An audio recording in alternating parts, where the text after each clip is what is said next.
မြင်းဆောင်လေးနဲ့စောင်းကြတဲ့ကဒီပီတင်ကေတာကိုအတန်ထွက်တဲ့အခါမှာဆိုရင်ကျမတို့ကဒီနေ့တော့ဒီပီတင်ကေတာနဲ့ဘီတင်ကေတာကိုနှိုင်းယှဉ်ပြီးတော့ထွက်ပြသွားမယ်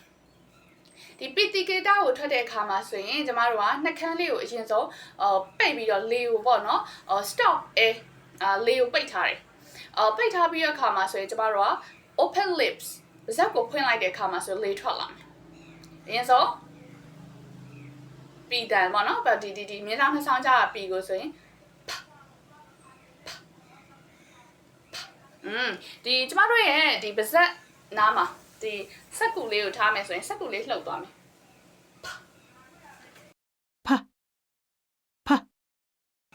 မြင်းဆောင်လေးနှစ်ဆောင်ချားမှာရှိရဲ့ဒီဘီကိုကြတော့ကျမတို့ကဘဒီခုနကတော့ဆိုရင်ပါဇက်အနေထားနဲ့တူတူပဲသူကနှကန်းကိုပိတ်ထားပြီးတော့လေကို stop လေကိုပိတ်ထားမယ်เนาะနောက်ကျ open lips ဖြစ်လိုက်တဲ့အခါမှာဆိုလို့ရှိရင်လေထွက်လာမယ်ခုနကတော့ဒီဆိုရင်အတန်မှာကျတော့စာရွက်လှုပ်သွားတယ်အခုဘဆိုရင်အတန်မှာကျတော့စာရွက်မလှုပ်ဘဟုတ်လားအဲ့မှာဘာထူးခြားချက်ရှိလဲဒါဆိုသူတို့ပါဇက်အနေထားအတူတူပဲအမှဘာကွဲပြားချက်ရှိလဲဆိုလို့ရှိရင်ဘဆိုရင်အတန်မှာစာရွက်မလှုပ်တော့လေကတအားကြီးဒီမို့စာရွက်လှုပ်လောက်အောင်မထွက်သွားဘူးဘယ်မှာဖြစ်သွားလဲဒီလားလေပင်းကြတော့တုံခါသွားတယ်နားလေးကိုကင်ထားကြည့်ဘ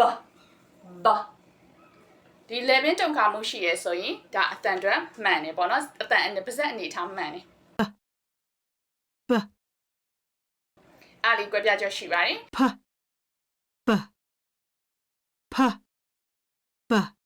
ရင်ဆုံးအနေနဲ့အတန်ပါရဲစာကလုံးလေးတွေကိုလေ့ကျင့်ကြည့်ရအောင်အတန်ကဘယ်နေရာတွေမှာပါလဲဆိုရင် p နေရာတွေမှာပါလိမ့်ရှိတယ်ဥပမာအနေနဲ့ pen push stop နောက် pp ပါတဲ့စာလုံးနေရာတွေ happy stopping pen push